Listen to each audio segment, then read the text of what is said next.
खुलुमबाय बड'लेण्ड इंखं टेलिभिजन स्टुडिय'आव आं उपमारानि दैमारि दिनैनि गाहाय रादाबाव दं।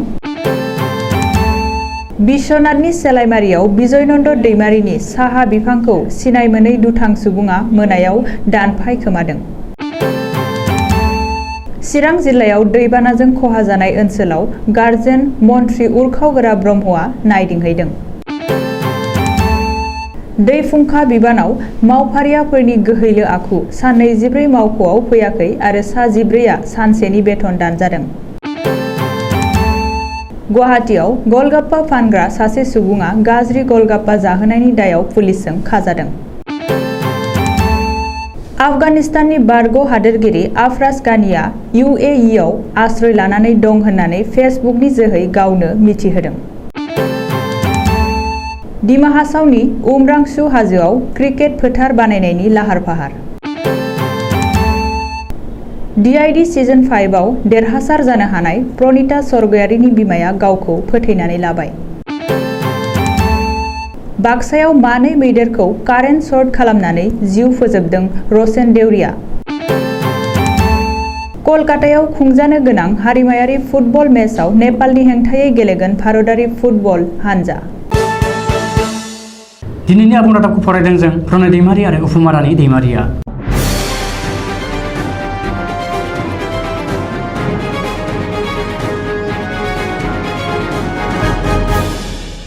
बिश्वनाथ जिल्लानि सेलाइखाथि परगाव गामियाव बृहस्पतिबार खालि मोनायाव सोरबा सिनाय मोनै दुथां सुबुङा बिजयनन्द दैमारिनि 2 बिघा हायाव गायनाय साहा बिफांखौ दानफाय खोमालांदों। मोनानि समाव गासै 124 साहा बिफांखौ दानफायनानै लांदां जानायखौ नुसननानै दुखुजों बिजयनन्द दैमारिया बिश्वनाथ जिल्लानि सदर थाना बालिसाङाव जाथायनि सोमोन्दै मोनसे FIR होदों। पुलिसनि सुलुङाव फोरमायनाय बादिब्ला आथिखालाव बे केसखौ नायबिजिरनो थाखाय रेजिस्टार खालामबाय। जोबोर खस्थ'जों गावनि हायाव गायनाय साहा बिफांखौ दानफायनाय खौरांखौ मोननानै जायगानि गोबां सुबुङानो सोंखारिदों। आसामनि केबिनेट मन्थ्रि एबा सिडनी चिरांनि गार्जेन मन्थ्रि उरखावगोरा ब्रह्मआ बृहस्पतिबारखालि चिरां जिल्लानि दाब दाब जायगायाव दैबानाजों खहा जानाय ओनसोलाव नायदिंहैदों। केबिनेट मन्थ्रि ब्रह्मआ खौरांगिरिनि सिगाङाव बुंदों दि आथिखालाव चिरां जिल्लानि गुबुन गुबुन जायगायाव गासै सा 13,000 सुबुङा बे दैबानाजों गाज्रि गोहोम गोग्लैदों आरो गोबाङानो रिलिफ केम्पआव थानो गोनां जादों।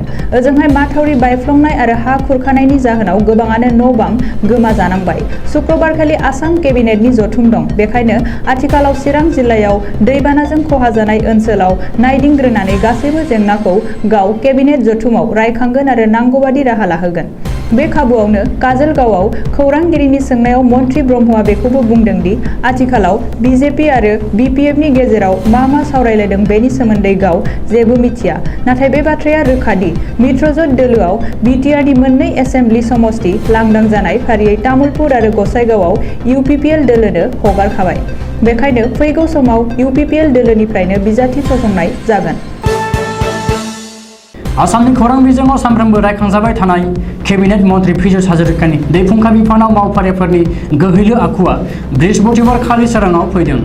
गुवाहाटी नोगोरमानि सालमारियाव थानाय दै फुंखा बिफाननि गाहाय मावख'आव जेब्ला बिफानारि मन्थ्रि पीयूष हाजरिकाया हरखाबै दावबायहैयो अब्ला गासैबो मावख'गिरिफोरखौ गोदाव सोरावै खामानि मावाजासे थानायखौ नुहैनानै मन्थ्रि हाजरिकाया गावनो गोमोनाय फोरमायदों। बे मावख'आव गासै सा 357 मावफारिया दङ। नाथाय सा 24 मावफारियाफोरा मावख'आव फैयाखै। बिसोरनिनो सा 10आ सुथि लादोंमोन नाथाय सा 14आ सुथिबो लायाखैमोन। बेखायनो बै सा 14नि सानसेनि बेथनखौ दाननांगौ होननानै केबिनेट मन्थ्रि पीयूष हाजरिकाया बिथोन होदों। बे खाबुआवनो मन्थ्रि पीयूष हाजरिकाया बुंबावदों दि जाय समाव दै फुंखा बिफाननि मावनांगौ खामानिया बांसिन जादों बे समावनो दै फुंखा बिफाननि मावख'आव मावफारियाफोरनि गोहैलो आखुआ जोबोर सोमोनांथाव। बेखायनो जायफोर मावफारियाफोरा गावबा गावनि मावनांगौ बिबानखौ मान होनानै मावा बिसोरनि सायाव गोख्रों राहा लानाय जागोन होननानै मन्थ्रि पीयूष हाजरिकाया बुंबावदों। गुवाहाटी नोगोरमानि आटगावनि थागिबि आक्रोश साहानि मुंनि सासे गलगाप्पा फानग्रा सुबुंखौ बायग्राफोरनो गाज्रि गलगाप्पा जाहोनायनि दायाव पुलिसआ खादों। बृहस्पतिबारखालि भरमुलुग थानानि पुलिसआ आक्रोश साहानिखौ एरेस्ट खालामनानै जोबथेसालियाव दैथायहरदों। पुलिसनि सुलुङाव फोरमायथिनाय बादिब्ला गलगाप्पा फानग्रा आक्रोश साहानिया बायग्राफोरनो जाय गलगाप्पाजों दै रोसि लोंहोयो एबा जाय मगजों गलगाप्पानि दै रोसिखौ खावखाङो बै मगावनो हासुयो आरो गावनि हासुदैखौनो गलगाप्पानि दैयाव गलायदेरखोमानानै बायग्राफोरनो गलगाप्पा फानोमोन। ससियेल मिडियानि गेजेरजों सासे सुबुङा गाव खेबखोमानाय भिडिअ रेकर्डखौ भाइरेल खालामनायाव गुबै बाथ्राया सोराङाव फैदों। लोगो लोगो पुलिसआ जाथायनि सोमोन्दै नायबिजिरनानै संगालिनि जोहै स्रोदै सिग्रोम खोमानायाव गमामायैनो बै भाइरेल जानाय भिडिअआ सैथोमार होननानै गलगाप्पा फानग्रा आक्रोश साहानिखौ एरेस्ट खालामदों। थांनाय रबिबारखालि आफगानिस्ताननि काबुलखौ जेब्ला तालिबानआ दखल खालामदोंमोन अब्ला हादोरगिरि आशराफ गानिया गावनि नखरनि बयबो सोद्रोमाखौ लानानै इउएइआव खारखोमालांनाय जाथायखौ गावनो गावनि फेसबुक पेजआव लिरनानै सिमान लादों। नाथाय ताजिकिस्ताननि आफगान राजथान्दै मोहम्मद जाहिर आफगान गानिया दाबि खालामनाय बायदि गाव हादोरगिरि आशराफ गानिया गंथाम गारि आरो गंसे हेलिकप्टारजों लोगोसे 16.9 कौटि रां लानानै खारखोमायाखै। खारखोमानाय समाव हादोरगिरि आशराफ गानिया जरासे सेन्देल आरो गावनि मोदोमाव जरासे गाननाय सिल' दङमोन। जाहाथे बुथारग्लुंनाय एबा थैग्लुंनाया आरोबाव जाबावा बेखौ नोजोर होनानैसो गाव इउएइआव आश्रय लाहैदों। दासिमबो गाव आफगानिस्तानाव थांफिननो थाखाय नाजागासिनो होननानै गावनि फेसबुक प्रफाइलआव बारग' हादोरगिरि आशराफ गानिया लिरदों। ओजोंहाय इउएइआबो आशराफ गानि आरो बिनि नखरखौ सुबुंथिनि नोजोरजोंसो थानो जायगा होदों होननानै सुलुङाव फोरमायदों। आसामनि हाजो ओनसोल दिमा हासावनि उमरांसु महकुमा हाजो जौयेनाव गोदानै क्रिकेट ग्राउन्ड एबा स्टेडियाम बानायनो थाखाय आसाम क्रिकेट एस'सिएशनआ लाहार फाहार खालामदों। शुक्रबारखालि दिमा हासावनि उमरांसुआव खौरांगिरि मेल खुंनानै आसाम क्रिकेट एस'सिएशननि नेहाथारि देबजित शइकियाआ बुंदों दि आथिखालाव बानायनो लानाय उमरांसुनि क्रिकेट ग्राउन्ड एबा फोथारानो आसामनि गिबिसिन हाजो क्रिकेट ग्राउन्ड जागोन। बेनि थाखाय उमरांसु खुंथायनिफ्राय 30 बिगा हाबो एलटमेन्ट मोनखाबाय। कर'नानि दुंहाव थासारिया सुग्लायबानो लुनाय खामानिखौ जागायसिगोन होननानै मिथिहोदों। लोगोसे बे स्टेडियामाव गेलेगिरिबो थाफागोन आरो जोबोर समायनायै साजायनाय जागोन होननानैबो देबजित शइकियाआ बुंबावदों। बे खाबुआवनो दिमा हासावनि गाहाय मावफुं सोद्रोमा देबलाल गार्डसाया बुंदों दि आथिखालाव दिमा हासाव बादि हाजो ओनसोलाव क्रिकेट ग्राउन्ड एबा स्टेडियाम बानायनो हानाया जोबोद गोग्गाथाव आरो बे स्टेडियामखौ लुफुंनो हायोब्ला फैगौ समाव दिमा हासावनि गेलेनो मोजां मोनग्रा लाइमोनफोरा बे स्टेडियामावनो गेलेनो खाबु मोनगोन।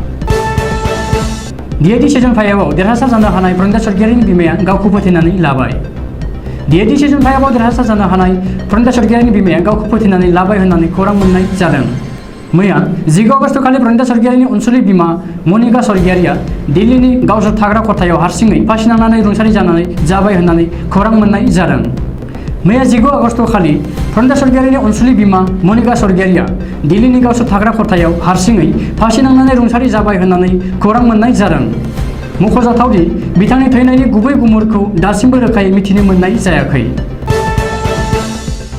मानै मैदेरखौ कारेन्ट सर्ट खालामनानै जिउ फोजोबदों बाक्सा जिल्लानि सिङाव थानाय बाथाबारि हाग्रा ओनसोलाव। मोनथिनाय जायोदि भारत भुटान सिमनानि साखाथियाव अदेबानि बाक्सा जिल्लानि बाथाबारि मुंनि मोनसे हाग्रा ओनसोलावनो बे जाथाया जानानै थाङो। जाथायनि खौरां मोननानै मानास मावजि गेन्द्रि फरेस्ट बिफान आरो सिमला पुलिस थानानि जवानफोरा खौरां लाहैनायजों लोगोसे गोथौयै दुखु मोननाय फोरमायो। फोरमायनो नांगोनदि सासे आबादारिया गावनि माइ आबादखौ रैखाथि होनो थाखायनो बे दुखुनांथाव जाथाया जानानै थाङो होननानै मोनथिनाय जादों। जाय आबादारिनि मुंखौ रसेन देउरि होननानै रोखायै मिथिनो हानाय जादों। जाहोनाव दायनिगिरि रसेन देउरिखौ आयेन बेरेखा खामानि मावनायनि थाखाय पुलिसआ खाबाय। बेजों लोगोसे दायनिगिरिखौ आयेन बादियै साजा होनाय जागोन होननानैबो सुलुङाव फोरमायदों। ओजोंहाय गुबुन फारसेथिं चिरां जिल्लानि हाथिसार दादगारि आरो बिजनी महकुमानि लखिजरायावबो हाग्रानि मैदेरा फैनानै गासै गंबा न'खौ सिफायलांदों। फैबाय थानाय सेप्तेम्बर दानाव नेपालनि हेंथायै फुटबल मेच गेलेगोन भारतारि फुटबल हानजाया। फोरमायनो नांगोनदि फैबाय थानाय सेप्तेम्बर दानाव कलकातायाव खुंजानो गोनां हारिमायारि मेचआव नेपालनि हेंथायै फुटबल मेच गेलेनो थाखाय साखाफारा जादों भारतनि फुटबल हानजाया। जेरावनोखि सा 23 शर्ट लिस्ट खालामनाय गेलेगिरिफोराबो दंफादेरो होननानै मिथिनो मोननाय जादों। बेनि सिगां बे दाननि जोबहांनाय खालाराव काठमान्डुआव दावबायगोन आरो सेप्तेम्बर दानाव नेपालनि हेंथायै हारिमायारि मेच गेलेगोन भारतारि फुटबल हानजाया। थांनाय गोलाव समफोराव गावनि दिन्थिफुंनायखौ सुस्रांनायजों लोगोसे भारतारि फुटबल हानजाया वर्ल्ड रेंकिंखौ जेब्लायबो गोख्रों खालामनो नाजाबोनायखौबो सुलुङाव फोरमायनाय जादों। मुंख'नो गोनांदि गोलाव 15 बोसोर बारलांनायनि उनावसो कलकातायाव खुंनाय जागोन गिबि खेब मेच।